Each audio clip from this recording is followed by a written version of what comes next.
Welcome back to Life of the Germ. I'm your host, Jeremy. And I'm coming at you guys with another episode. I kind of got that, where, the spit kind of coagulates when you eat so many cookies. Specifically with, Chips Ahoy. It gets all, chocolatey, and I kind of got that going on right now. So, excuse me if I kind of, try to clear that spit up a little bit, I know you guys. There was, I'm on another podcast. I'm on the campus I go to, and some of the people, it's like a collaborative one. So there's a bunch of grad students on there, and a couple of the people were talking, and they were because I was saying how much I hate editing. As you guys know, I just throw this up here and put it on because I'm just not gonna spend time to edit. But yeah, two people on the podcast were yeah, we recognize that you don't like to edit. And I was like, what do you mean by that? And I guess in one of these Life of the Germ episodes, I had my retainer in. And then I didn't cut out the part where I'm I gotta take these out. And took them out. And it just sounded so foul. I don't know why I did that, but we've definitely leveled up a little bit from then. If anyone knows the episode, please drop that in the comments. I don't remember which one it is, but I thought that was really funny. But I know we took a week off. I was bumming about that. I was this whole week, I was something just feels off. And then I was oh yeah, I didn't post on Life of the Germ. The whole week is just a different kind of vibe, Because usually after I upload, I like to go back and rewatch it because I'm just weird like that. I don't know. It's interesting because I don't know anyone else that does this because I'm just so unique and no one else is like me, But no, but I don't know, people think it's weird that I go back, but I don't know anyone else that does this, so I don't even know is that weird or do people usually do that? I don't know. I think it's kind of a self-love thing. I'm oh, I want to see myself on there, and I'm yo, pop off, bro, But yeah, man, I've been good. I've really been locking into lab lately. I feel I came back from break and it took a week, but after that week, something just clicked, man. And I just feel so locked in. I feel I know what I'm doing. And I did express that I was very burnt out before I left. But I don't know, maybe I had all the tools, but I was just kind of too tired to do anything. I'm not sure, but my time management has been incredible at work. Stuff is actually working, which, knock on wood, because that turns quick bad, But we're slowly getting there. Yeah, I don't know what I got cooking really. I mean, ended up going rollerblading with my girlfriend, so shout out to her for the one time. I know she's tuning in. We did that last Friday. That was a good time. It's called this it's called this place called Trax in Denver, and it's pretty dope. Basically there's multiple rooms in this building, but they're all rooms that you can skate in. So it's just this huge rink that you can skate around. There's one main thing where you just do circles that I'm sure people are familiar with, but then you can go up to the bar, get a drink with your rollerblades on, and then there's different rooms with different music. It's so lit. I'd say I'd give it a 9 out of 10 just because there's bums that'll pull up there without blades or skates, and they're just in their shoes, and I'm get the hell out of here, bro. You're just lame, they're just walking around with their shoes on. It's okay, you're actually why are you even going? That's half the fun is doing that. So I don't know, but that was good. Went snowboarding Sunday. Not very good snow, at all. There were rocks and stuff. It really, Denver and the Colorado area just has really been dying to get some snow. So hopefully that changes quick. I'm crossing my fingers. But yeah, other than that, I think I'm just gonna get into the wisdom of the week right away and take it away. I know my mom's definitely one tuning in and two gonna love the hell out of this one. But episode, as you know, is called Stack the Deck. And in this episode, we're talking about the deck of life here. As you guys know, I like to slip in my little life lessons and stuff, but the deck is your life, right? And let's say you're pulling cards. Every year you pull a different card, right? I guess you'd only be like 54 until you died then, but that's besides the point. Let's count every card as 2 years of your life, right? And every 2 years you pull a card. But it's like and let's say you're always trying to, let's say you can like do certain things to, let's say you always want to draw an ace, right? Because ace is always high. Anyone that plays ace low is actually stupid. Like, that is so stupid. But let's say ace is high. You always want to draw an ace, right? And let's say like you can throw as many aces in there. I know there's only 4 in a standard deck, but we're tossing more in. But and every 2 years you want to ideally pull an ace, right? So like what are the things that you can do to like consistently be pulling those aces, right? And I think mostly what I'm talking about is kind of like me and my buddy Ethan talk about there's lifespan, right? I think this is what he calls it. Where like you live till 90, right? But then he coined this other term, which I'm sure someone else coined it. I'm just like pulling it from him, but it's called like health span. And it's like, say you live till 90, but you get like, I don't know, you get a stroke at 60 in the last 30 years of your life, or just like you can't do anything that you actually enjoy, like at least physically wise, because you're just like stroked out, like so let's just say that example. So it's like, yeah, you like live till 90, but really your health span was 60 because all the stuff you want to do you can no longer do, right? So like kind of how I see it is like in stacking the deck, it's like, yeah, I think everyone likes to take their 20s for, majority of my audience are like around my age, like young 20s to, late 20s. But it's like, we're all like in our prime right now, like going on, doing this, doing that. Like, obviously, like we can do whatever we want, essentially. Like, I'm not restricted in any way, like physically, which is honestly a blessing in and of itself. But, I think people really take their 20s for granted a lot and forget that like we're not going to be like this forever, right? And it's like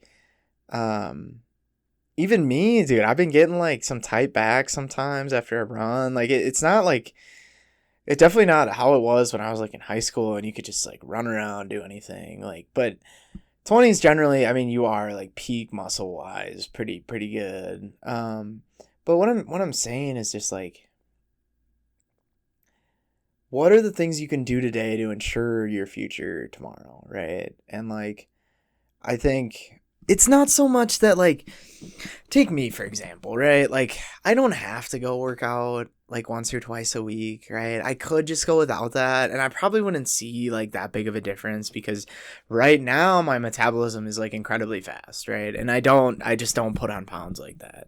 But like, give it like 10-20 years and that's going to start slowing down. And like, if you don't have those exercise habits in place, guess what? You're not burning enough calories. It's just simple math, really. If you eat more calories than you burn throughout the day, that's called an excess. It's just simple accounting, and that's going to get stored, right? And it's like, so like, it's even that. Let's take exercise, for example. Like right now, yeah, 20s, you probably don't need it because, your metabolism's fast and whatever. But like, what I think the true key to like stacking the deck is like, it's more so about implementing the habits. So when you get later in your life, you don't even have to like think about doing them, right? And why I say this is like, people can argue, oh, I'll just start those when I'm in my 30s and my 40s. And it's like, in theory, yes, but I think something that we all can relate to is that life is not slowing down, right? And like, even when I'm 24, I recognize that like probably until like I end up graduating my kids from college or like at least high school, my life will not be slowed down until then, right? And then all of a sudden this switch flips, and then you're like an empty nester, and then you're like chilling, right? But like until that day, like you're gonna be increasingly getting busy throughout the next at least 10, 15 years, right? So it's like you're not gonna have time to like implement all these habits and do all this stuff. It's like you want to have a schedule in place where like you have good recipes that you can whip up whenever you want. Like you like the triggers that like trigger like anxious thoughts, or like ways to like de-stress when you have a bad day. Like what else? Like you found like some hobbies that you can really like continue to pursue. Not that you can't like find new hobbies when you get older, but it's just like some of this stuff you kind of want to have like ironed out, right? And if you don't now, I don't think it's a big deal. I'm not fully there yet either, but I think it's worth like thinking about. Like if there's habits now that you want that you don't have, I think like obviously you owe it to your present self to like start exercising, right? But even more so, I think you owe it to yourself to like to your future self to like start exercising now. Even if it is like, I go to the gym every Monday, right? And it's like nothing crazy, but soon you have this habit formed where you like you're going to the gym every Monday, right? And it's just like one day a week where you're going, right? And I just think that's so important because I didn't get quite through the whole book, but I was reading Atomic Habits, and probably one of the biggest lessons I took out of Atomic Habits is just it's this idea of stacking, stacking the dark, stacking habits. Oh, that was actually a lead, but like I didn't intend to bring this up at all. Like people are gonna be like, yeah, sure. I didn't. But stacking in Atomic Habits talks about like stacking habits, right? So like this is like one of the most elite things that you can ever do to like implement a habit, because your brain just like loves this stuff. But like say you want to implement a new habit, you stack it on top of something else you already do, right? So I'm trying to think of something that I already do that like, like when I'm leaving for work, right? I'm zipping up that backpack there. And then one thing I always do, because I need my car, right? My habit is always I zip up my backpack because I need my backpack to go into work, right?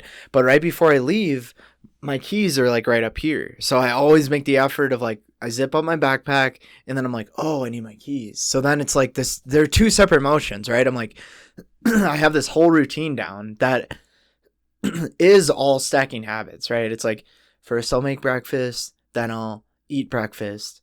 Then I know after breakfast, I wash my dishes. Then after I wash my dishes, I know I get my lunch ready.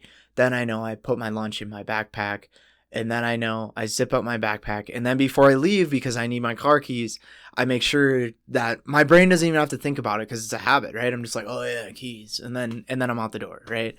But like you can do this for other things, right? So like, and I've kind of been bad at this, dude. Recently I've been so like fucking zombied out on my phone that like I think a lot of Gen Zers can like relate to this. So like somehow a book just doesn't even feel appealing anymore because like they have figured it out social media wise. Like I am like so like antsy. I'm like I can never just have a second to like chill anymore. I'm always like on my phone doing this. I'm like I gotta do this. I'm always like thinking about the next thing to do, and it drives me to no end, like overstimulated, exhausted.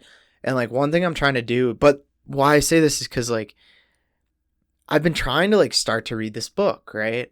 And I'm like, my brain is like so against it's like, don't pick up the book, don't do it, because like the phone is so much better, it's like, because it feels like in my mind like more work. Obviously anything is more work than scrolling. Like scrolling is so like, oh man, I'm so addicted. I really got to cut that off because I can feel like a pull from it even now. But like I've been trying to use this technique. So like say this is how you start something, right? The key is starting, right? Like say you already have a habit set up for yourself. Every Monday you go to the gym.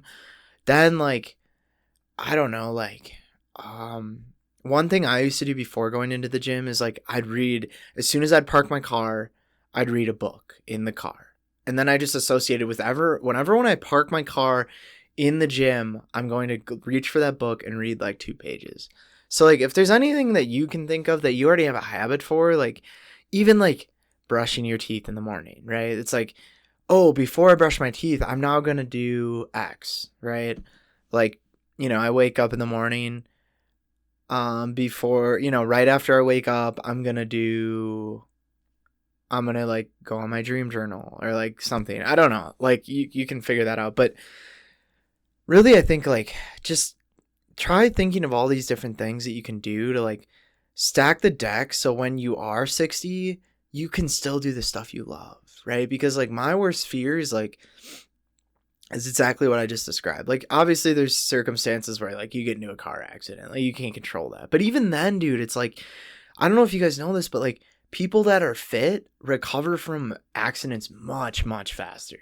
And like, so like really there is no downside to just like trying to start like the healthy habits now. And it like, I don't know. I think the flaw with a lot of people making goals is that they're just so radical right off the bat. And they're like, guess what? I'm not going to buy a sweet treat ever again at the grocery store. And it's just like, no, dude, like that's not how that works. Like you can do that, but like it just makes it so much harder because like that's a hard ingrained habit. Like every week you're going to buy cookies at the store, So like just like it really is starting with like, okay, every other week or I don't buy cookies at the grocery store, but I only buy them at this gas station that's like a quarter mile away and I can only walk to it, right? And it's like, if I want it bad enough, I'll walk and grab it, And it's like, just things like that, and just start really small, and then slowly, like you'll end up like building these habits that you actually care about, not only helping your present self, but also stacking the deck for your future. So, hope you guys enjoyed Life of the Germ. Oh, I don't think I showed you my new shoes. Shout out my mom for clutching up. These were not cheap, but New Balance 990s. Oh my God. Freshman year of college. I think these are really big from what I understand out in like the DMV area. So like, DC, Maryland, Virginia. At least like a lot of like my roommate was from the DMV. He was like from like inner city DC actually. And like, him and all his buddies would like pull up and they'd always be like, you want like the most comfortable shoe, it's those. And like now my like sense of fashion is strictly shifted to like comfort fashion, where I'm just like, I want it to look cool, but like I also want it to be baggy as hell. So I don't like, ideally I walk into work, I don't even feel the clothes on my body. I just like anything tight, I'm just like, whoever made like tight clothes, I'm just like, no, like it just logically it makes no sense. Like I want to wear something that I'm A, look good in, and B, am comfortable in. Like why would I not want to be comfortable? And I have all these shoes. I mean, not all of them. I bought a couple pairs in the past that are just like for style, but they just hurt the hell out of your feet. And I'm like, why did I do that? Like now all I wear is these because I'm like, I'm walking on clouds the entire day. So that was probably like the big like Christmas present that I like have used the most, I feel like. And then shout out my girlfriend too. She got me this album that I've been telling you guys about for a while, Beach Fossils. Dude, they're such a good artist. Like I'm telling you, just like check out Beach Fossils if you're feeling like kind of like, I don't know, like some like melancholy indie a little bit. Like, you know what it reminds me of? I was gonna tell someone this and I forgot, but I figured out the vibe of Beach Fossils. It's because I always described it as like melancholy, but there's like you're like sad. It's like, when you have fever breaks when you're sick and you're like, oh, it's over. Because once the fever breaks, and then you get that great feeling that you're like, oh, I'm going to beat this. And you wake up the next day and you like feel incredible. It's like kind of that vibe a little bit where like you're almost through the fever and it like sucks, but you can like see the light on the other side. And that's like the beat of all the songs. Like I can't even describe to you, like that is just how it is.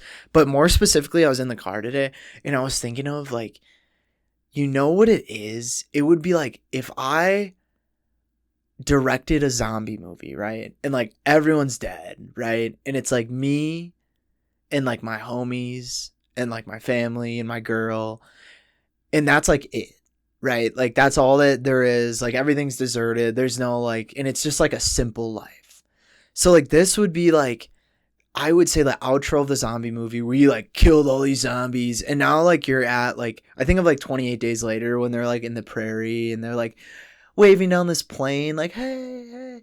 That's when I'd play this song, because it's like, it is this like post-apocalyptic vibe where it's like, it is spooky, but it's like, it is like this sort of like happy undertone where it's like, yeah, like everyone's dead and like the apocalypse sucks and we're living in it, but it's like we still appreciate like what we have. And what we have is like the people that made it through the apocalypse, and we're just enjoying the rest of our lives, you know, living in this place of kind of like, I don't know, just like trauma and hell, but it's like they've managed to like find peace in the uncomfort a little bit. I don't know if that makes sense, but regardless, like check that one out. That's their like first album they ever put together. And something about bands and first albums, man, they always just they go crazy, dude. But anyways, thanks for tuning in to Life the Germ. I'm your host Jeremy. See you next week. Maybe.